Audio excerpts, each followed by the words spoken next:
Do you want to be a fighter? RMC. Here comes Inoue. That destructive power does it again. Fighters Club. I'm the baddest motherfucker on the planet. Hey, je vous avais dit quoi? I am the greatest.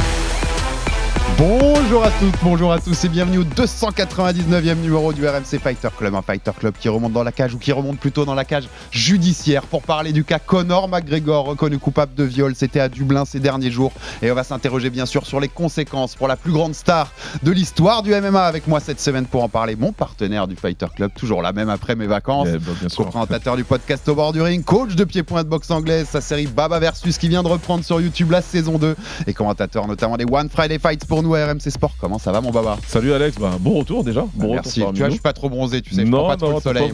T'as fui le soleil visiblement et très content de reprendre nos émissions et puis surtout avec un nouveau générique. Exactement, et on va expliquer pourquoi après l'intro, pourquoi il y a ce nouveau générique, mais je pense que vous l'avez compris vu le thème de l'épisode d'aujourd'hui. On va parler de Conor McGregor. Le MMA en a fait une des plus grandes stars du sport mondial, un nom connu aux quatre coins de la planète et sans doute plus grand que celui de l'UFC lui-même. Plus grande étoile populaire de l'histoire de la plus grande organisation de MMA, Conor McGregor a dépassé depuis longtemps le simple cadre de son sport. Pour un jury civil de Dublin, il a aussi bel et bien dépassé les limites de l'acceptable. Reconnu civilement responsable d'assauts sexuels vendredi dernier à Dublin, dans une affaire d'accusation de viol remontant à décembre 2018, The Notorious doit affronter les conséquences de cette condamnation dans son business comme dans son statut auprès de l'opinion publique. En Irlande comme ailleurs. Que peut-il se passer pour lui? Sa carrière dans une cage est-elle définitivement terminée? Le RMC Fighter Club se penche sur le très problématique cas Conor McGregor, la chute d'une idole. Alors Baba, tu le soulignais, on a changé le générique, c'est la première fois, on arrive au 300e épisode du Fighter Club, c'était notre générique historique. On va pas se cacher, Baba, après le verdict, on s'est écrit un peu tous les membres du Fighter Club avec Max et Arthur à la prod notamment, on pouvait pas garder tout simplement, on avait la phrase de Conor McGregor, je vais la redire, mais I'd like to take the chance to apologize to absolutely nobody, donc j'aimerais prendre, c'était après Alvarez en 2016, double champ, je veux profiter pour m'excuser auprès de personne, je le dis direct, comme ça on lance cette émission, Baba. Si, il doit au moins s'excuser auprès d'une personne, et c'est la justice qui l'a reconnu auprès de Nikita Hand, l'accusatrice de viol, donc en décembre 2018 à Dublin. Donc on pouvait décemment pas garder cette phrase de Conor McGregor, et ça a permis d'en a profité pour faire un peu de refresh sur ce générique. T'as vu que j'ai mis du Inoue. Ouais, bah oui, non mais il fallait. C'était la surprise pour toi. Ce dont j'étais sûr, c'est qu'il y aurait du Inoue, et je savais aussi qu'il y aurait du Ngannou par rapport à l'épisode qu'on a fait avec son coach. Exactement. Donc je me doutais bien qu'il y aurait les deux. Exactement. On a même rajouté un peu de Cédric Doumbé pour sa punchline parce qu'elle collait bien avec tout ça. C'est un peu grand public et ça colle bien au générique, mais voilà, il fallait le faire aussi et c'est par rapport au thème de cette émission. Une petite parenthèse juste avant de commencer parce que c'est son dernier jour aujourd'hui et je l'ai déjà fait sur les réseaux, mais j'y tenais, Baba, dans cette émission, à remercier Laurent Salvaudon qui était le directeur de la rédaction d'RMC Sport, qui est l'homme qui a impulsé clairement le côté MMA de RMC Sport à la télé, en tout cas ces 2 dernières années, et qui a fait, je l'ai dit sur les réseaux, qui a fait gagner des années au développement du MMA au grand public en France, je le pense sincèrement. J'étais pas toujours d'accord avec lui surtout, des fois sur les storytelling ou sur des choses, j'étais pas d'accord. Mais bon vent à lui parce qu'il a fait beaucoup de boulot pour le MMA en France et c'était quelqu'un qui a compté dans ce développement, vraiment. Moi, c'est la chose qui m'a le plus surpris en arrivant, tout simplement. Ça fait un peu plus d'un an maintenant. Ce qui m'a le plus surpris, c'est de voir à quel point il y avait la personne qui dirigeait, qui était aussi passionnée par le truc. Il y a ces envolées lyriques pour me briefer avant un gros event ou quelque chose comme ça qui vont un peu me manquer parce que tu sentais vraiment qu'il était dedans et qu'il voulait que le MMA raconte des histoires. Il a réussi à le faire à travers les films entre autres et la direction que ça a donné en tout cas sur la couverture des events. Donc tout simplement, même si c'est à toi que je dois ma présence ici, sa validation aussi que je la dois, donc un grand merci à lui. Exactement, et personne nous a forcé à faire ça, vous le sachiez, on est toujours honnête au Fighter Club, ça vient du cœur aussi. Bon vent à lui, bon vent à Laurent. On passe au cas Conor McGregor, Baba, c'est ce qui nous réunit aujourd'hui et ce qui nous intéresse, je le disais, reconnu civilement responsable d'assauts sexuels, c'est entre parenthèses ce que je viens de dire puisque c'est liable le nom en anglais, et donc par la juridiction à Dublin, c'est sur Nikita Hand, 250 000 € de dommages et intérêts pour cette accusation de l'avoir, et je mets une nouvelle fois des guillemets, brutalement violé et battu, cloué au lit et étranglé à 3 reprises. C'était pas devant une cour criminelle, je te mets un peu de contexte avant qu'on rentre un peu là-dedans, mais c'était pas au pénal ou devant une cour criminelle, tout simplement parce que le Director of Public Prosecution, donc c'est le directeur de la prosécution publique en Irlande, c'est lui qui décide s'il y a un niveau de preuve suffisant ou non pour pouvoir aller au pénal, parce qu'au pénal, il faut qu'il y ait zéro doute, C'est ça. aucun doute possible pour pouvoir lancer cette procédure-là. Il a considéré que c'était pas le cas. Nikita Hand, derrière, a décidé quand même d'aller au civil. Elle aurait pu dire non, elle a décidé derrière d'aller au civil. Elle risquait aussi d'ailleurs de prendre des dommages et intérêts si le verdict avait été inverse. Elle aurait pu payer un gros chèque à Conor, alors qu'elle n'a pas du tout les moyens de Conor pour le coup, donc elle prenait beaucoup de risques. Faut savoir aussi, parce que c'est important pour le contexte, qu'un procès au civil en Irlande, les noms sont divulgués dans la presse, qui a permis à la presse irlandaise, qui a fait un boulot extraordinaire, Baba, sur cette couverture de ce procès, de nous tenir au courant de tout ça, alors que si ça avait été au pénal, la loi irlandaise oblige à ne pas donner les noms. C'est ça. Donc la presse mondiale aurait pu s'y intéresser, mais je pense que ça aurait été fait beaucoup moins d'écho que avec ce qui s'est passé là. Baba, déjà, est-ce que, moi je te l'ai dit tout de suite, quand tu as un peu suivi le procès, avec notamment les travaux de Paul Ely, du Irish Daily Star ou du Irish Mirror, qui faisait les lives sur les réseaux sociaux, je pense à Frank Greeny de Newstalk, qui a fait une super vidéo avec Luke Thomas, que je vous conseille d'aller voir sur YouTube. Ça, c'est super. Ça explique tout en une heure. En une heure, vous avez tout compris de ce qui s'est passé. Je le disais, juste, t'es pas surpris du verdict. Quand t'as suivi vraiment les travaux de ces gens-là, t'es pas surpris du verdict. T'as pas été surpris non plus, Baba? Non, avec le déroulé du procès, on avait tous les détails à chaque fois. On avait les retranscriptions exactes de ce qui se passait pendant les audiences. Et alors, j'ai été surpris et pas surpris. La vérité, c'est que après, une fois que tu écoutes les débats, c'est comme tout le monde, c'est comme le jury qui est sur place, tu te forges ton opinion, parce que c'est ce que les jurys ont dû faire, se forger leur opinion et rendre leur verdict. Donc forcément, quand toi tu suis le procès, tu fais la tienne, je me suis fait la mienne, mais tu sais, on a tellement l'habitude que les plus puissants, ils arrivent à s'en sortir par rapport aux moins puissants. En vrai, je m'attendais à ce qu'elles perdent quand même, tu vois. Je me suis dit, ils vont quand même dire que c'est compliqué. Donc je veux pas... C'est d'ailleurs toi qui m'envoie un texto de tes vacances, alors que je suis en train de travailler pour me dire, écoute, il faut qu'on parle du générique. Et je dis, mais attends, qu'est-ce qui s'est passé? Et donc, Mohamed Ali a fait un mauvais truc. On a eu le verdict, et là, j'ai dit, oula, d'accord. Donc j'étais vraiment surpris quand même qu'elle ait gagné. Mais voilà, écoute, moi, j'ai vu la chose. Tous les tweets sont encore disponibles. Je pense que tu pourras remettre les noms sur le tweet pour l'épisode, pour que vous puissiez suivre les retranscriptions, des articles aussi, pour que vous puissiez forger votre opinion par rapport à ça. Et ne vous fiez pas au fait que les montants soient soi-disant faibles pour vous dire que finalement Conor s'est fait avoir ou je ne sais pas. Exactement. Après, de toute façon, on n'est pas là dans cette émission pour refaire le procès. C'est pas notre but et c'est pas on parle de combat et de sport ici au RMC Fighter Club. On va parler des conséquences beaucoup, mais c'est important de mettre tout ce contexte-là aussi, Baba. On le disait, si ça avait été au pénal, il fallait aucune preuve, sans aucun doute raisonnable, entre guillemets, et que les preuves ne mettent zéro doute sur ça. Le civil en Irlande, et c'est ce qu'il expliquait Frank Greeny avec Luke Thomas, c'est une chose de balance de probabilité. En gros, le jury populaire qui a donné son verdict dans cette affaire a dit quelle est la version la plus probable. Est-ce que c'est la version de Conor McGregor ou est-ce que c'est la version de Nikita Hand? Leur verdict a été clair et net, la version de Nikita Hand est la plus probable, clairement, et c'est pour ça qu'il est reconnu coupable et responsable civilement devant cette juridiction. Clairement, Baba, sans refaire le procès juste, quant à tous les détails de ce qui a été présenté, des preuves présentées, notamment sachez juste que à tous les niveaux médicaux que Nikita Hand a vu, toutes les représentants de services médicaux qu'elle a vus après avoir porté plainte ou au moment de porter plainte, tous ont dit que c'était des choses qui correspondaient à une victime d'assaut sexuel et une victime de viol. Tous. Il n'y en a pas un ils sont clairs, ils sont très clairs. Qui a dit l'inverse. Et on a eu des détails quand même assez crus. Voilà, il y a des détails très crus qu'on ne donnera pas ici, mais que vous pourrez retrouver dans tout ce qu'on vient de vous dire et ce que disait Baba, qui sont encore disponibles en ligne. Quand vous lisez ces détails, ça fait vraiment froid dans le dos, vraiment, véritablement. Donc on n'était pas là cette nuit avec eux, on n'est pas juge dans cette affaire, on n'est pas jury, mais c'est compliqué. Quand on voit ça, les preuves présentées, elles font quand même vraiment froid dans le dos, Baba. Ouais, ça fait peur, franchement ça fait peur à tous les niveaux, quand tu lis les retranscriptions, quand tu lis les détails qui sont donnés, mais en même temps c'est important que tout le monde ait conscience de ce qui se passe dans cette vie-là, et ça fait peur parce que tu vois la détermination extrêmement négative qu'il y a eu dans certaines actions ce soir-là, cette nuit-là.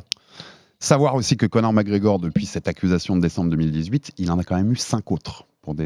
Pour des violences sexuelles ou accusations de violences sexuelles entre Dublin, la Corse, Ibiza et Miami. Il y en a presque une par an depuis.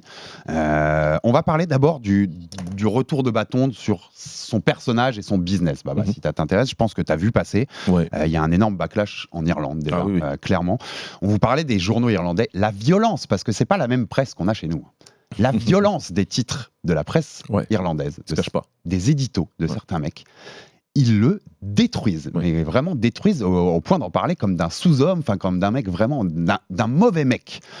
Sur les réseaux sociaux, je t'en parle pas. Ou alors il y a des gens qui prennent sa défense, bien sûr. Il y aura toujours des gens pour prendre sa défense, Évidemment, surtout évidemment. un quelqu'un comme Connor. Mais c'est très très violent, Baba, ce qu'on voit. Le retour de bâton pour lui, chez lui en tout cas.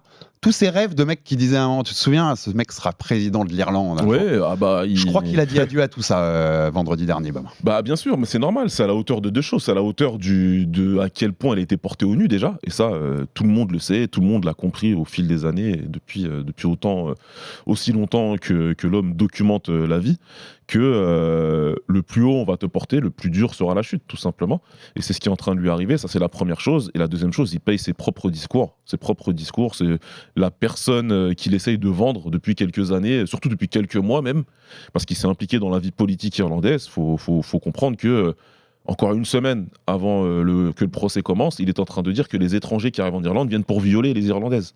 C'est ce qu'il est en train de dire en fait. Donc c'est complètement normal, vu le discours qu'il a tenu, la teneur derrière du backlash qui reprend. La ministre de la Justice irlandaise, Helen McEntee, elle a souligné la bravoure de Nikita Hand. Le chef du gouvernement, Simon Harris, chef du gouvernement irlandais, il a téléphoné à Nikita Hand. Il a eu une conversation avec elle pour la complimenter sur sa bravoure et son courage. Il y a un fonds qui s'est créé là-bas en Irlande pour venir financièrement en aide aux victimes de McGregor pour leurs futures dépenses de justice possibles.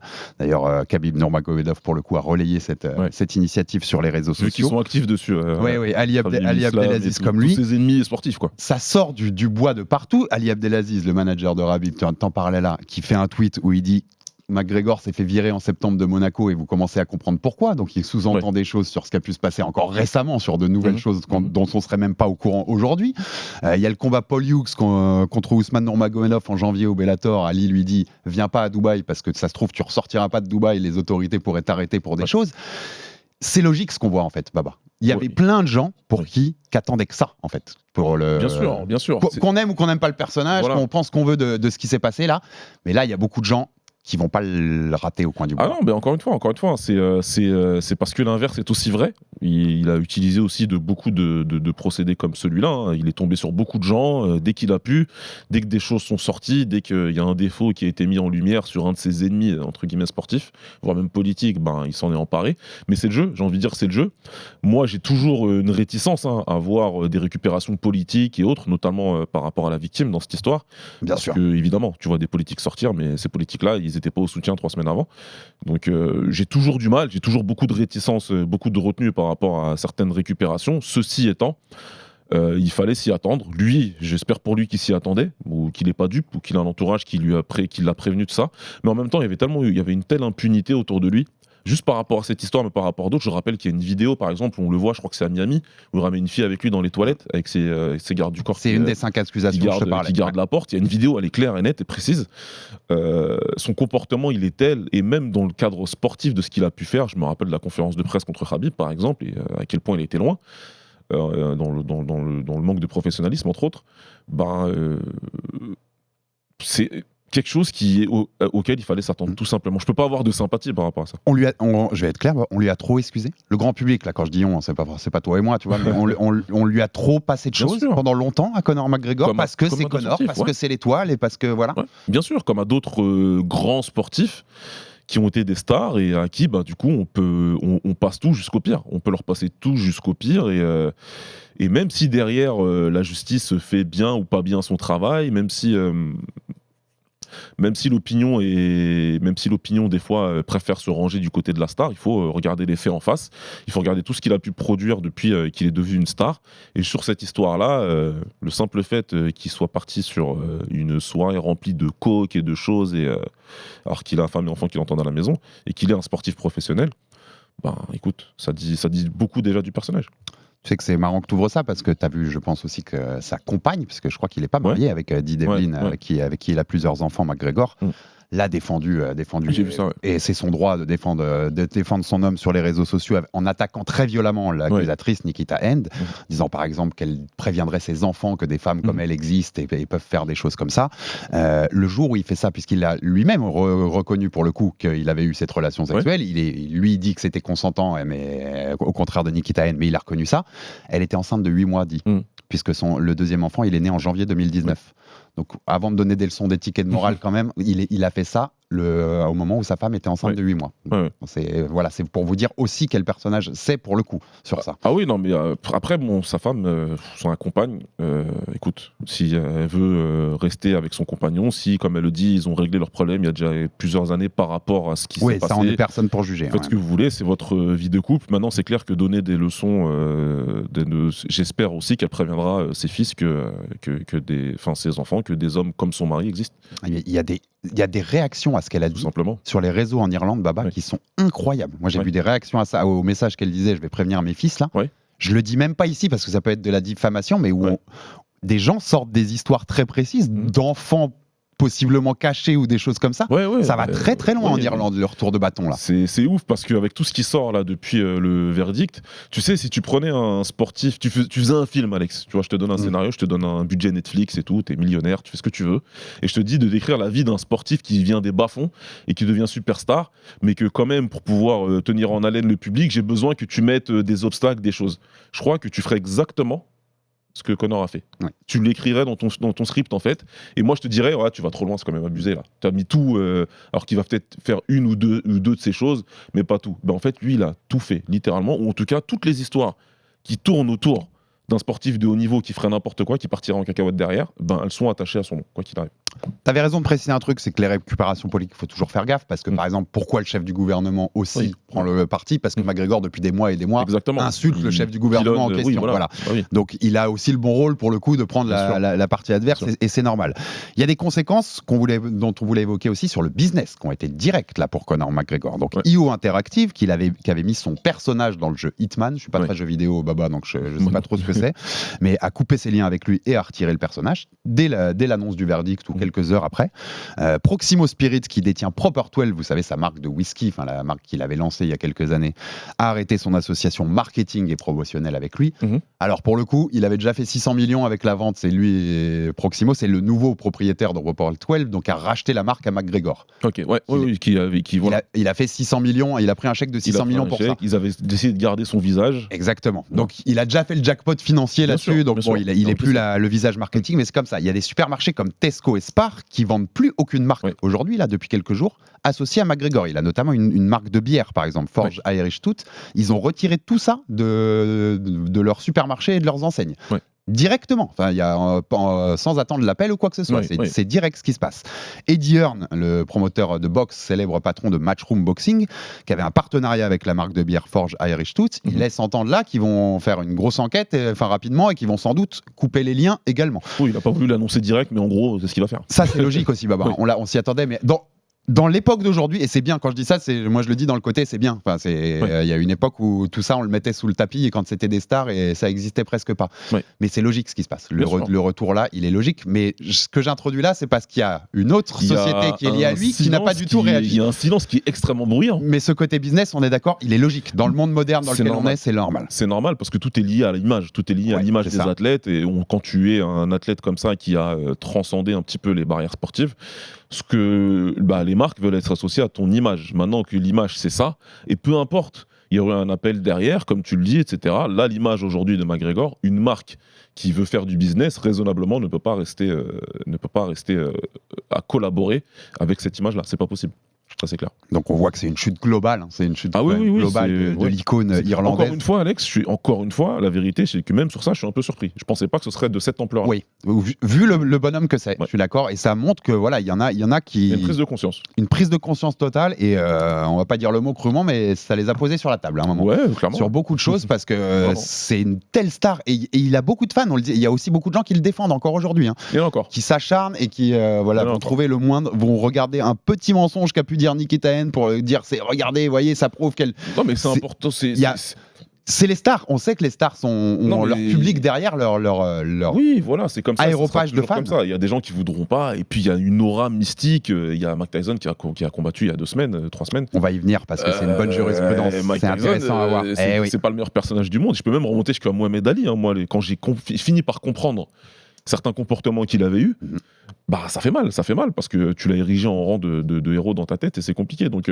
Je peux te citer Sugar Ray Robinson que aussi, j'adore aussi voilà, et qui a tu vois. aussi, quand tu lis les biographies, il n'y a C'est pas chaud. que du bien. Ouais, bien c'est sûr. chaud. Donc le truc c'est que de se dire cette femme, elle a choisi de poursuivre au civil comme tu l'as dit tout à l'heure, alors qu'au pénal ça a été refusé. Elle a choisi de poursuivre, sachant pertinemment que ses propres défauts à elle, ce qu'elle a fait de mal, serait mis en avant, serait mis en lumière, parce qu'elle a pas, elle aussi, elle a fait des choses qu'elle n'aurait pas dû faire, notamment prendre de la coke, etc. Donc elle a fait des choses qu'elle n'aurait pas dû faire aussi ce soir-là, mais elle savait très bien que ce serait mis en avant. Encore une fois, je vais pas donner mon opinion, même si je pense que la plupart l'ont deviné. Et on a compris. Mais ouais, tu te dis qu'il y a cette personne. Je pense pas que McGregor elle avait envie que tout de cette nuit-là sorte. Elle a pris le parti de dire tant pis, tout sortira et ensuite vous ferez votre opinion. Ouais, non, c'est pour ça qu'aussi que son courage est beaucoup souligné en Irlande pour le coup, et peu importe ce qu'on pense derrière, comme tu dis, c'est ça, il faut clairement le noter. McGregor, il a tenté tout de suite du piard, il a tenté de se défendre avec quelques sorties sur les réseaux. Je vais faire appel, présente ses excuses à sa femme en disant je l'aime. Je rappelle le timing. Au bout de 2 jours et après le 3e message. Exactement, et je rappelle le timing dans lequel il le fait, 8 mois enceinte. Mais bon, voilà, c'est un détail quand même. Il essaye donc de se défendre au mieux du mieux. Ça va être compliqué pour lui quand même. Là, on va passer au volet sportif et à l'UFC, à ce qui peut être la suite juste derrière, Baba. Ouais. Là, c'est compliqué de te défendre. Alors, c'est très compliqué pour moi de défendre son image, ça c'est sûr. Oui, je Et parle de certain. l'image, bien sûr. Ouais. Aucun problème là-dessus. Maintenant, côté sportif, moi je pense qu'il va recombattre. Et je pense que le jour où il va recombattre, l'endroit et le moment sera choisi pour qu'il y ait un maximum de hurrah et un minimum de boue. Oui, c'est la version anglaise, mais de huée, on va dire de huée. huée, voilà, c'est ça. Je pense que voilà, c'est quelque chose qu'ils savent faire tout simplement parce que là, ils sont restés extrêmement silencieux. Ils n'ont rien dit du tout. Ils ont même pas fait ils ont même pas fait le commentaire classique je m'en fous, mais version alors nous ouvrons une enquête, nous allons investiguer ce qui s'est passé, nous reviendrons vers vous dans le futur. Ils reviennent jamais, tout le monde s'en fout et basta. Mais ils ont même pas je veux le dire, ils ont même pas eu la décence de faire ce minimum de communiqué. On rentre dedans directement, tu as eu raison, tu as ouvert la porte et on rentre dans c'est le grand thème, puisqu'on est dans le Fighter Club et qu'on est aussi là pour parler combat. Et la suite, on fait quoi? Qu'est-ce qui se passe maintenant pour lui? Tu l'as évoqué, c'est intéressant. Il y a la jurisprudence Mike Tyson. Il y a, pendant mes vacances, 65 millions de foyers dans le monde se sont connectés à Netflix pour regarder Mike Tyson affronter Jake Paul. Mike Tyson, il a fait de la prison pour viol. Condamné pour viol au début des années 90. Donc il y a longtemps déjà, c'était pas la même époque. Moi, je sais pas si tu te souviens, j'étais pas encore un aficionados total de la boxe, mais j'ai un souvenir de jeunesse que le monde entier attendait le retour de Mike Tyson sa sortie de prison. Bien sûr. Ce qui nous intéressait, c'était pas qu'il avait été condamné pour viol, c'est quand est-ce qu'on le revoit dans un ring, le mec qui massacrait tout le monde en 90 secondes. Je pense que la société a quand même évolué depuis ce temps-là. Et qu'aujourd'hui, quelqu'un qui a le verdict qu'a eu McGregor va en avoir de plus grandes conséquences sur sa vie et sa carrière parce que c'est plus le même monde. Mais voilà, 30 ans plus tard, 65 millions de foyers dans le monde sont connectés voir Mike Tyson et on s'en foutait. En fait. En tout cas, le grand public s'en foutait. Il a un avenir dans le combat, McGregor? Et ça va, la jurisprudence Tyson peut marcher pour McGregor dans le futur? Oui, il a un avenir dans le combat. Il va combattre probablement en 2025. Pour s'il fait appel, peut-être plus tard. Et je pense qu'il va faire appel. Il va faire appel. Et tu sais, il y a eu plein. C'est pareil, tu fais toujours attention à ce que tu dis parce que aujourd'hui, tu sais, les diffamations, c'est international. Il faut faire attention avec ça. Mais moi, à chaque fois qu'on repoussait le retour de McGregor, on me disait mais Baba, pourquoi Conor il combat pas? Je dis mais il a une affaire en fait. Il y a quelque chose. C'est juste que tout le monde s'en fout et que ça n'a pas été médiatisé par les médias MMA habituels. On n'est pas beaucoup en France, mais en tout cas aux States, ils sont beaucoup et il n'y en a aucun. Qui jusqu'au verdict, il n'y en a aucun qui a fait quoi que ce soit là-dessus. Mais Baba, post-verdict aussi. Et alors, j'allais y venir, c'est juste honteux le silence ce qui se passe. Et surtout, celui du journaliste MMA numéro 1 au monde. Ouais, totalement. Qui non seulement s'est pas contenté juste d'un silence, il a relayé. Le seul truc qui relaie, c'est le message de défense de Conor McGregor. Je parle d'Ariel Helwani. Oui, on parle d'Ariel Helwani, on va être clair. Et ensuite, le seul extrait de son émission qui concernait Conor, c'est où il s'amusait que Conor McGregor pourrait être le promoteur de Eddie Alvarez, Mike Perry au Bare Knuckle. Génial. On en est là en fait. Alors pourquoi? Sachez qu'Ariel Helwani est le journaliste le plus proche de Conor McGregor. Il l'a interviewé avant même que Conor soit une superstar. Ouais. Ils ont une relation très forte. Et bravo à lui parce qu'il a senti le coup venir de la superstar McGregor à l'époque. Super, ouais. Mais je pense que pour protéger, on va être clair, que pour protéger cette proximité et se dire peut-être que le jour où McGregor revient pour une interview, parce que c'est clair, le jour où il revient pour une interview après ça, c'est un truc qui fait des millions et des millions de vues. Et ce sera pour lui. Donc on a préféré protéger ça que de dire la vérité sur ce qui s'était passé là. Et il y a beaucoup de médias MMA, tu l'as dit là, qui n'ont rien fait sur ce verdict. Des médias connus aux États-Unis, qui n'ont même pas fait un article dessus. Ouais. Le silence est assourdissant. Ce milieu-là est incroyable parfois, je le dis, et on est dedans. C'est un milieu merdique qui montre souvent, qui peut être extrêmement merdique partout, à plein de niveaux. Là, on parle quand même de morale. Et c'est important dans toutes les strates de la société, mais bon, visiblement ça arrange, chacun est arrangé quand il le veut de mettre le sportif devant, de séparer l'homme, je sais pas, enfin bref, prenez toutes les phrases préconçues que vous connaissez, que vous voulez. Pour moi c'est la même chose. À un moment donné, si tu dis que tu es un média, tu dois faire un travail de média tout simplement. C'est pas les premiers griefs que j'ai contre Ariel, j'en ai eu plein, il m'avait même bloqué par rapport aux griefs que j'avais eu. Le premier desquels c'était qu'il était payé par l'UFC pour faire ses articles, ce qui est un petit peu quand même dommage. Non, vraiment, c'est quelque chose que je comprends pas. J'ai aucun doute, je suis pas dupe. Ça fait 25 ans maintenant que je suis ce sport. Je sais ce qui se passe. Je sais qu'il va recombattre la jurisprudence Tyson, mais même la jurisprudence John Jones, tout simplement, qui a fait tout et n'importe quoi, mais qui a pu recombattre à chaque fois et acclamé en héros à chacun de ses retours, parce qu'il n'a pas eu un retour. Il a eu des retours et plusieurs. À un moment, il faut se poser des questions aussi. Donc, on va encore dire que je m'acharne sur John Jones. C'est factuel. Non, mais ça fait partie de l'histoire de l'UFC. C'est une des plus grandes stars de l'histoire. Ils nous ont montré que même s'il peut se passer, et j'en passe et d'autres. Il y a eu des violences conjugales, etc. Il y a eu plein d'autres choses où des combattants, s'il n'y avait pas un article sur un média mainstream, on le savait même pas. Et le mec, il va recombattre juste après. Et Dana White est content de te dire que tu n'as pas à le juger, machin. C'est pas qu'on le juge. C'est qu'à un moment, il faut avoir une éthique de travail. Donc il va recombattre. Il va recombattre Conor McGregor, je sais pas quand, mais il va recombattre probablement, et même plus que probablement au sein de l'UFC. Et il y a des chances que ce soit en 2025. Et puis, toute la machine promotionnelle se mettra en route. Il aura l'interview chez la bonne personne où il pourra donner sa version des faits non contredite. Et c'est toujours comme ça dans le MMA. C'est des versions non contredites, il n'y a pas de contradiction. Non. On ramène un mec, il déroule son histoire et merci, au revoir. Et voilà, donc c'est toute la partie de ce milieu que j'aime tant, enfin de ce sport en tout cas que j'aime tant, qui me dégoûte. Exactement. Différencier le sport et le milieu pour le coup, clairement. Aucune réaction officielle de l'UFC, tu le disais, on a cité pourtant des marques qui se sont directement dissociées de Conor McGregor et de son image après ça. Aucune réaction de personne, d'aucun des dirigeants, que ce soit Dana White mais les autres, Harry Emanuel qui est le patron de TKO aujourd'hui, qui est la holding au-dessus. Quand on regarde le Code of Conduct, donc c'est les règles de conduite, c'est un code qui existe à l'UFC, c'est un code qui a eu différentes versions, la dernière version elle date de 2018. Clairement, ce qui vient de se passer va à l'encontre de leur code de conduite. Clairement, on est à l'opposé de ce qui... Donc ils pourraient c'est écrit dedans, ils peuvent le virer. Ils doivent, là je dis pas ils peuvent, ils doivent lancer une enquête interne, c'est dans leur code de conduite, ils doivent le faire. Il n'y a rien. Pour l'instant, on a zéro réaction. On va y aller clairement. Ils ont peur de quoi là? Ils sont au point... Pour moi, l'UFC est devenu assez une entité star pour ne pas dépendre de Conor McGregor et d'un pay-per-view en plus qui vend beaucoup. Je sais pas si tu vois ce que je veux dire. Je vois très bien ce que tu veux dire. Et ils ont peur de quoi? C'est quoi? C'est pour ça que c'est quelque chose qu'on m'explique depuis quelques années maintenant, ça, Alex, et quelque chose sur lequel j'ai jamais été d'accord. On me dit que l'UFC n'a plus besoin de stars. Parce que comme ils ont signé un contrat pay-per-view avec ESPN, ils ont les dollars qui rentrent, peu importe le pay-per-view. Et je l'entends, parce que c'est pas du pay-per-view, le modèle il est différent aujourd'hui. Je veux bien entendre ça, mais la vérité c'est qu'ils en ont toujours besoin, visiblement, vu à quel point ils s'accrochent à leur star. C'est pas le seul cas de figure. C'était le sous-entendu de ma question, mais donc ils en ont besoin. Bien sûr qu'ils en ont encore besoin, parce que les faits nous le disent, tout simplement. Factuellement, ils en ont encore besoin, parce qu'on s'accroche au point de ne pas, encore une fois, faire le plus petit des communiqués pour dire qu'on est en train d'investiguer le sujet et qu'on revient vers vous. C'est ça, on leur dit pas de le passer sous le bus, là. On se rend compte de la relation qu'ils ont. Aucune entité sportive ne fait ça, ça n'existe pas, ça. C'est quand même assez hallucinant. Alors, je viens de le dire, c'est maintenant TKO, qui est la holding, qui détient aussi la WWE, donc la grande entité de catch professionnelle, avec l'UFC, avec Harry Emanuel qui est à sa tête. Le patron de la WWE, Vince McMahon, il a eu des gros problèmes d'accusation de violence sexuelle. Il n'arrête pas d'encourager tout le monde à regarder le documentaire. Exactement, il y a un documentaire sur Netflix.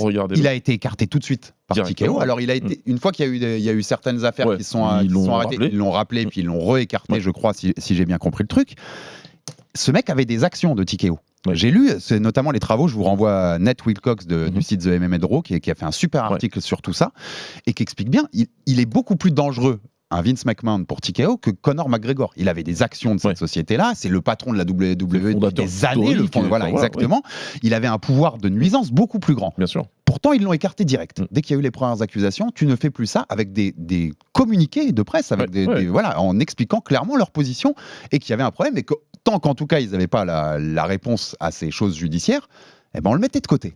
Là, on a la réponse. Judiciairement, on a la réponse. Même s'il y a un appel, la condamnation, elle a été là. Et pourtant, rien.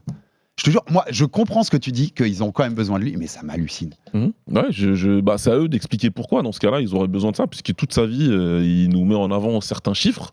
On nous met dans la tête, encore une fois, des chiffres. Et moi, c'est quelque chose, encore une fois, que je défends depuis des années. C'est une position que je défends depuis plusieurs années où on me dit, mais Baba, tu comprends pas, les stars, il n'y en a pas besoin. Moi, j'aimerais bien être d'accord avec vous.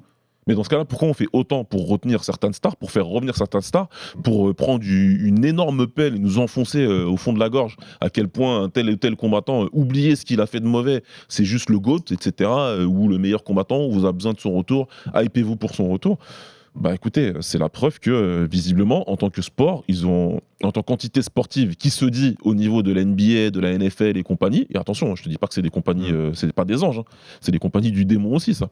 Mais on se rend compte qu'ils sont encore beaucoup de marches en dessous. Énormément de marches en dessous, ces compagnies-là, parce que, je te le dis, et puis même en termes de communiqué, tu pourrais très bien dire que c'est un jugement au civil, et que c'est pas un jugement au pénal, et que par conséquent... ouais, bien sûr, t'as des façons de te défendre. Qu'est-ce que tu veux que je te dise, en fait ? Bah, moi, de toute façon, je peux rien te dire. Tu fais ce que tu veux, en vérité, c'est ton business. Mais là, quand même, qu'il n'y ait même pas une seule réaction de personne... Mais comme tu disais, ça n'existe pas en NFL ou en NBA, ça. Ouais, la plus grande star de leur ligue qui est condamnée littéralement au civil pour ça. Et qui est en train de se faire détruire et de perdre tous ses sponsors. Toi, économiquement parlant, tu as des sponsors. Et c'est pour ton image. Enfin, je veux dire, les titres des journaux que je disais en Irlande et ailleurs dans le monde qui détruisent McGregor, c'est l'image de l'UFC. T'es lié à l'image de McGregor. Qui pense que Conor McGregor est juste un combattant de MMA ? Oui, c'est ça. Je le disais dans l'intro, il est plus grand que le C'est un sport. combattant de l'UFC. Oui. Tout le monde sait que c'est un combattant de l'UFC, qu'il a fait son nom à l'UFC. Franchement, c'est folie. Enfin, vraiment, peut-être qu'on aura l'explication un jour. Alors, il y a deux choses. En plus, tu le dis. S'il revient combattre, moi je suis assez d'accord avec toi, il recombattra. Je sais pas dans quel cadre, sans doute l'UFC, vu comment ça commence à se dérouler, sans doute l'UFC. Mais le jour où il revient, Baba, il va bien falloir en parler. Ouais. Ou alors on est au point où l'UFC se dit, les médias MMA sont à ce point-là, dans cette matrice où on est tranquille, où on n'attaque personne parce que sinon on est mis de côté, on est blacklisté, qu'on sera tranquille et ils nous attaqueront pas. Tu vois ce que je veux dire ? Je pense que oui. C'est ouf. Je pense que oui. C'est ouf. Le système médiatique que Dana White a créé autour de lui, c'est celui-ci. Parce que sinon, le jour où il revient, la conférence de presse, ça doit être 25 minutes de pilonnage là-dessus. La dernière fois que tu as vu une conférence de presse de l'UFC, je sais que tu la regardes pas beaucoup, mais bon, on regarde quand même, toi et moi, on regarde les plus importantes, où il y a les plus gros combats, etc. Et donc des combattants à problème. Et même quand il n'y a pas un gros problème ou quoi que ce soit, mais qu'il y a quelque chose qui s'est passé, à quel moment tu entends un journaliste dans une conférence de presse qui met en difficulté Dana White en posant une question ? Non mais en vrai, ça n'existe pas. Celle d'après John Miocic du 309, je sais que vous avez fait, j'ai écouté notre débrief avec Charles Chevalier et Antoine Simon depuis ma plage. Mais on était à 5 jours du verdict. Ouais. Le verdict allait arriver, tout le monde, tous ceux qui suivaient le dossier savaient que le verdict allait arriver. Et tu pouvais avoir lu les détails déjà des premières journées d'audience et des premiers témoignages. Zéro question. Personne, tout comme à l'époque où Jones il a renversé la femme enceinte qui s'est enfuie avec sa drogue, c'est la même chose. Il n'y avait pas eu de questions directes là-dessus. Il y avait simplement des allusions qui étaient faites sur le petit problème qu'il a, quand est-ce qu'il va pouvoir revenir, qu'est-ce que vous en pensez ? C'était tout en fait. On pousse le truc sur deux dernières questions. Est-ce qu'ils attendraient pas, je me fais un peu l'avocat du diable côté UFC, est-ce qu'ils attendraient pas que la vie fasse le truc de lui-même ? Je t'ai dit, il y a d'autres accusations derrière, il y en a peut-être qu'on connaît pas, on n'en sait rien, en tout cas quelqu'un comme Ali Abdelaziz laisse entendre des choses comme ça. Est-ce qu'ils se disent pas, écoute, en fait, il va s'auto-brûler de lui-même et on n'a rien à faire. Bah, il y a des chances. Il y a des chances. Tu sais pourquoi ? Parce que autant on n'a rien, on n'a pas de communication, et je trouve ça étrange. On l'a suffisamment développé là tout de suite.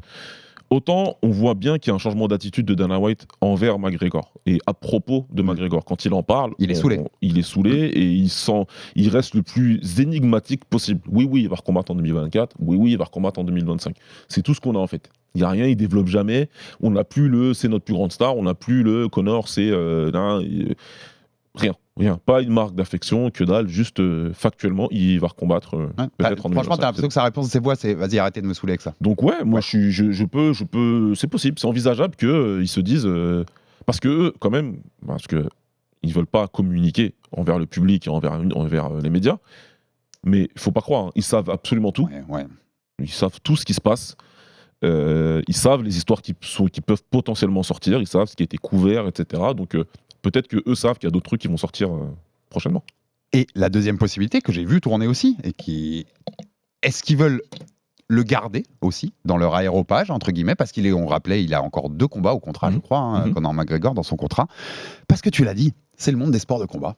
On a vu des dingueries dans l'histoire des sports de combat et des gens qui ont fait des choses ouf dans leur vie et revenir combattre. On disait la jurisprudence Tyson, il y en a eu d'autres. Il y a des grands malades dans l'histoire des sports de combat et parmi les meilleurs combattants de l'histoire. Vous savez que j'aime la boxe, Carlos Monzon, voilà, ce genre de choses. Alors il n'a pas combattu après, hein, mais il y a des grandes dingueries dans l'histoire de ces sports-là. Est-ce qu'ils se disent pas, si on le lâche, il va y avoir 50 promoteurs là, aux dents longues, à commencer par le bare knuckle où il est lui-même promoteur McGregor et qui pour l'instant c'est pas des solidarisés de ça, qui sont prêts à le faire combattre et en fait on va perdre ce serait d'un cynisme incroyable, mais c'est la réalité des sports de combat. C'est un sport qui est très cynique, c'est un business qui est extrêmement cynique. Maintenant, là où je comprends pas, c'est que il y a une expression que moi j'adore dire à mes élèves quand je coach et quand on parle de combinaison, etc. Il faut savoir se passer du dessert. Et moi, je pense qu'ils ont très très bien mangé. Ils ont extrêmement bien mangé avec leur vache, avec leur vache à lait, comme on l'appelle. Bu, manger, ce que tu veux. Et je crois, moi, mon analyse, c'est que à leur place, j'en profiterais pour dire bon, il restait 2 combats, on te libère, va faire ce que tu veux. Et même si ça fait un gros business avec quelqu'un d'autre, fais ton gros business avec quelqu'un d'autre. De toute façon, encore une fois, moi on m'explique qu'ils ont signé des gros chiffres et qu'ils ont de l'argent qui rentre pour chaque event. Ça va le faire alors, il n'y a pas de problème. Ils ont d'autres stars. D'autant que ce nouveau système basé sur le dernier contrat avec ESPN, où ils ont moins besoin des ventes de pay-per-view, il y a de la renégo en 2025. C'est là où c'est encore plus hallucinant cette histoire. En 2025, ils doivent renégocier les droits aux États-Unis. On dit que Netflix devrait se mettre sur le truc. C'est notamment pour ça qu'ils ont fait Tyson contre Paul, pour tester un peu ce que ça donne d'avoir beaucoup de public en direct pour un événement sportif. ESPN apparemment ne lâche pas l'affaire non plus et proposerait des choses pour garder l'UFC sous le coude. Ça vaut beaucoup d'argent aujourd'hui, l'UFC. Ça vaut énormément d'argent. Ça me paraît dingue pour une société avec TKO au-dessus, qui est en bourse, de pas voir que c'est un vrai problème de pas réagir sur McGregor alors que tu es au moment des négociations. Alors est-ce que ça rentre en compte aussi à se dire pour les négociations on dit aux mecs mais vous savez on a toujours Conor quand même en possible qui peut recombattre chez nous. Tout ça fait partie aussi du truc en fait. Ça rentre dedans, bien sûr que ça rentre dans les négociations. J'ai pas fait d'école de business, mais je sais pertinemment que quand tu vas dans une négociation comme ça, si tu vends ta voiture, oui, c'est mieux s'il y a la clim ou s'il n'y a pas de clim, c'est mieux qu'elle ait la clim. Maintenant, la question qui se pose, c'est est-ce que c'est un atout aujourd'hui, à décembre 2024, est-ce que Conor McGregor, dans une renégociation de droits, est-ce que c'est un atout ou est-ce que c'est un problème? Ça, c'est à l'UFC de le déterminer et c'est aux acheteurs potentiels de déterminer si c'est un plus ou un moins dans la négociation. C'est lequel tu penses, toi? Atout ou défaut? Si moi, je suis un acheteur, c'est un défaut. Ouais, pour moi aussi. Mais je peux comprendre un mec qui se dirait c'est un atout. Oui. Et que genre pour notre premier... Genre Netflix qui se dit, qui a déjà fait des films sur McGregor, pour la première de l'UFC sur Netflix, ce serait pas bien d'avoir McGregor en main event. Netflix, c'est le business du business. Hein. Il faut pas. Si tu penses que d'un point de vue business, ils ont deux docus sur McGregor. Hein. Si tu penses d'un point de vue business, ils ont raison dans ce que je viens de dire. Ils ont 2 docus sur McGregor. Alors, si les 2 docus sortent de Netflix dans le prochain mois, alors tu auras une partie de ta réponse. Est-ce que le potentiel business ou l'image, lequel l'emporte, c'est ça où ça va devenir intéressant dans ces négociations-là. Mais je trouve que de rien faire, zéro communiquer, c'est prendre un risque énorme par rapport à tout ça, clairement. C'est un risque énorme, mais c'est vrai que maintenant que tu m'en parles avec la renégo en 2025, peut-être qu'il leur manque 7 têtes d'affiche pour pouvoir avoir un levier suffisamment important dans la renégociation. Et peut-être que c'est pour ça qu'ils restent silencieux. Et ça se trouve, le jour où tu as fini de renégocier et que le contrat est signé, ça se trouve, ils font valdinguer McGregor juste derrière parce qu'ils n'ont plus besoin de lui parce que l'essentiel de ce dont pourquoi ils en avaient besoin est fait. C'est une possibilité. En tout cas, il y a beaucoup de conséquences et il y a des choses un peu passionnantes en termes de business qui se passent aussi autour de ça, en tout cas pour nous, analystes de plus loin. Je vais finir avec une question, Baba. Quand il arrive sur la scène du MMA, Conor, quand on l'a découvert, nous, à l'UFC 2013-2014, quelque chose comme ça, parce qu'on regardait déjà ça, j'aimais bien ce gamin. Bien sûr. Il était très frais. Au-delà du combattant qu'il était, qu'on l'a dit, qui a été Mm. un combattant fabuleux contre Alvarez, son prime en 2016 quand il devient double champ, il était frais. Quand il était en interview, on sentait sa relation qu'il a avec sa femme, qui montrait. Je trouvais que c'était un gamin qui avait l'air bien, C'est une histoire qu'on a tous aimée. voilà, qui visait, qui annonçait, qui en plus faisait pas semblant. Je veux devenir riche. Je fais ça pour devenir le plus riche et le plus riche de l'histoire de ce sport-là, la plus grande star, qui a réussi à le faire. Ouais. Et t'as l'impression qu'il y a eu une bascule. Qu'à un moment, en fait, c'est pour ça, c'était ça ma dernière question. De quand elle date la chute, tu crois? À quel moment McGregor il bascule dans un truc où en fait c'est trop gros pour lui? Floyd Après, c'est juste après Alvarez. Ouais, donc juste quand on lui donne Floyd à C'est juste combattre. après Alvarez. Juste après Alvarez, c'est le roi du monde. C'est le roi trop du gros, monde. ouais. Tout s'ouvre à lui. On sait que le combat en anglaise, il va être possible maintenant. On le sait parce qu'on en parlait déjà un petit peu avant. Et en fait, la bascule, elle s'opère au moment de la phrase qu'on vient de retirer du générique, tout simplement. Cette phrase-là, aujourd'hui, tu te rends compte vrai. à quel point elle résonne. C'est une folie. C'est une folie cette phrase. Parce que tu sais, tu peux dire des punchlines et tout, c'est cool, ça rend super bien Je au m'excuse micro. auprès de personne. Voilà, sauf que il le pensait réellement, en fait. Ouais. À un point, il ne devait on être pouvait compte pas l'imaginer. il ne devait être compte à plus personne. lui, c'était ok, je suis arrivé maintenant au moment où je fais absolument ce que je veux dans tous les aspects de ma vie et débrouillez-vous avec ça. Tu sais que je suis au Madison Square Garden, genre là, je suis dans Ouais. la conférence de presse et il arrive avec son costume et il dit, c'est la première phrase, je veux plus des bourses ou des bonus, Ouais. donnez-moi Il les a dit, points il de la dit, je société. veux des parts. Donnez-moi des parts de la société. Il sait très bien qu'il est plus grand que l'UFC à ce À moment-là. partir de là, c'est terminé. Il y a Et un en fait, changement. je pense clairement, il était pas prêt pour ça. Moi, je te le dis, je pense que le MMA, en plus, il y a beaucoup de gens qui ont suivi plus tard le MMA, mais nous qui étions devant à ce moment-là, il explose avec Conor. Hein. Avec Conor et Rouzet, cette période-là, c'est une des Bien grandes sûr. périodes d'explosion du MMA populairement dans le monde. Ouais. Ça va trop vite pour lui. Il se prend un truc post-Alvarez, là, entre post-Alvarez jusqu'à Floyd, on va dire d'Alvarez à Khabib, pendant ces 2 ans-là, Ouais. où il y a Floyd au milieu. Ce mec-là prend un truc dans la tête qu'il était absolument pas prêt à assumer et devient à un pouvoir qu'il n'est absolument pas prêt à assumer. Ouais, qui lui est monté puis explosé à la tête. Et on a plusieurs outils d'analyse pour ça. Déjà, sa carrière sportive, premièrement.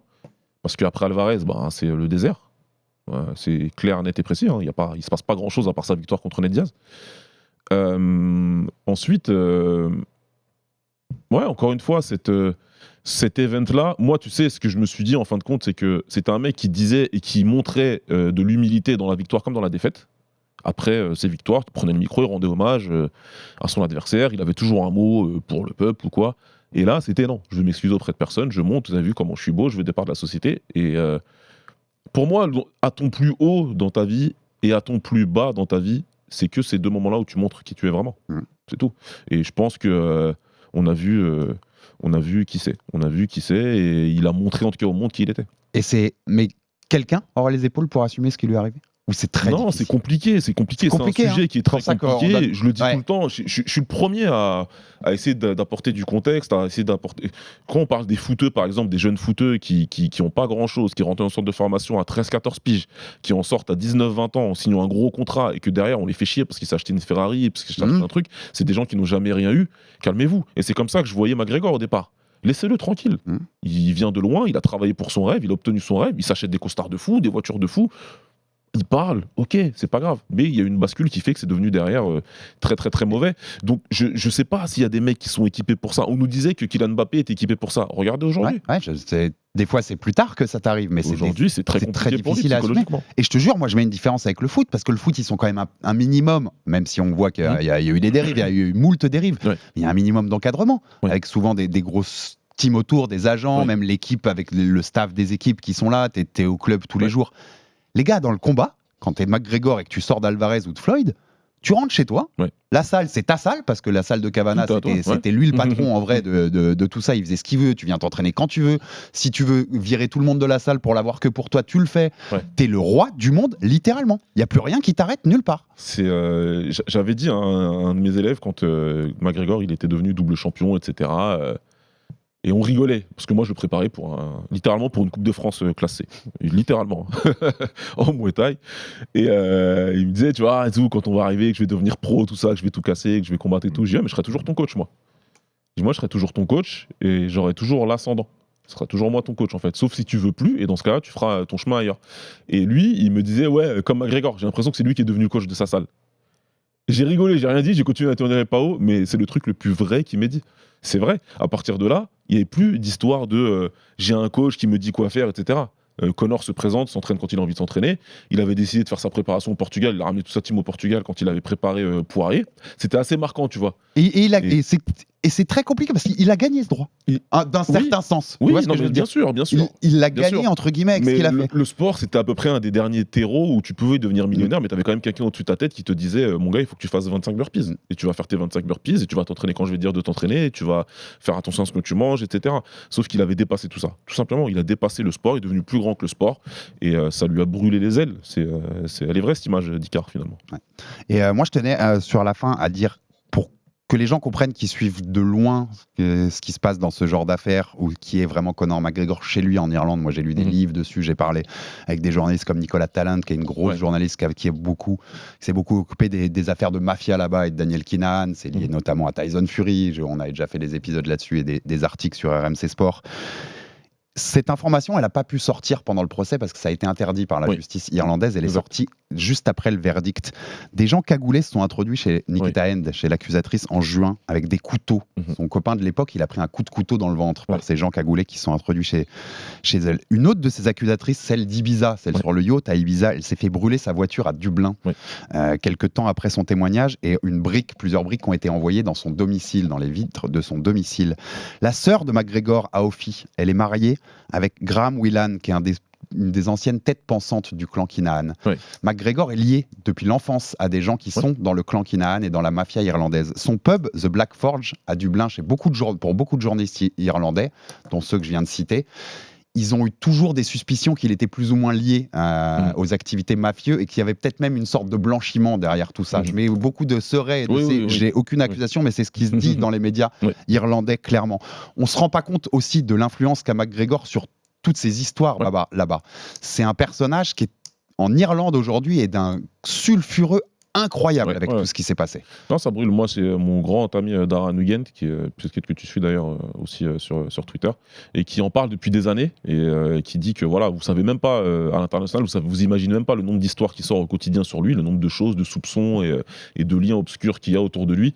Et quand c'est sorti derrière, il m'a dit Baba, tu te rappelles quand je vous parle des histoires, il me dit ça c'est rien. Il m'a dit ça c'est rien du tout par rapport à ce qui pourrait sortir de ce qu'on entend en termes de rumeurs ou de faits établis, etc. Donc c'est clair que c'est un personnage qui tourne autour de beaucoup de mauvaises choses. Il y a eu beaucoup de photos aussi avec d'autres gens de ce cartel Kinahan notamment. Enfin voilà, c'est un personnage très très très compliqué, Baba, et on espère qu'on a un peu fait le tour sur toute cette affaire-là pour vous expliquer. À la fin des Fighter Club, souvent on fait des prédictions. Là, on a déjà prédit. Tous les deux, on pense qu'il va recombattre. Alors ma prédiction que je te demanderais, c'est il va recombattre à l'UFC ou ailleurs? Moi, je pense qu'il recombattra à l'UFC. Et en 2025? Ça, je suis pas sûr. Parce que d'ailleurs, va y avoir l'appel. Ça va dépendre de l'appel. Voilà. Je suis assez d'accord. Par contre, sur ta première, je suis assez d'accord avec toi aussi. Je pense que ce sera l'UFC. Si c'est pas l'UFC, ce sera le bare knuckle. Mais de toute façon, ce sera l'UFC. Ouais, je pense aussi. Ouais. En tout cas, voilà, on vous a fait le point sur Conor McGregor. Je ne sais pas si on vous en reparlera un jour pour du sportif. Ce sera compliqué à mon avis quand même, mais il fallait faire ce point parce que c'est la plus grande star de l'histoire du MMA et qu'il fallait bien évoquer ce qui se passe parce que c'est très important pour la suite, même pour la suite de l'UFC. On en a parlé pour le coup, puis ça nous a permis de faire un nouveau générique, Baba, avec Naoya Inoue dedans. Et je peux être content pour mon retour de vacances. Il y a du positif là-dedans. Exactement, c'est bientôt le 300e Fighter Club. Vous voyez, on tourne la page du générique pour entamer une nouvelle ère, c'est pas mal pour tout ça. Abonnez-vous sur toutes les plateformes pour rater aucun épisode du RMC Fighter Club. On vous prépare un très très joli truc lundi, sachez-le, ça va être avant un gros combat de fin d'année pour des Français en MMA. On vous en dit pas plus, mais ce sera gros. Donc abonnez-vous sur toutes les plateformes, ratez aucun épisode, envoyez-vous de la force, des commentaires, des pouces bleus, ça fait toujours avancer le bousin. Et à très vite pour un nouveau numéro du Fighter Club. Salut mon Baba. Ciao. RMC Fighters Club.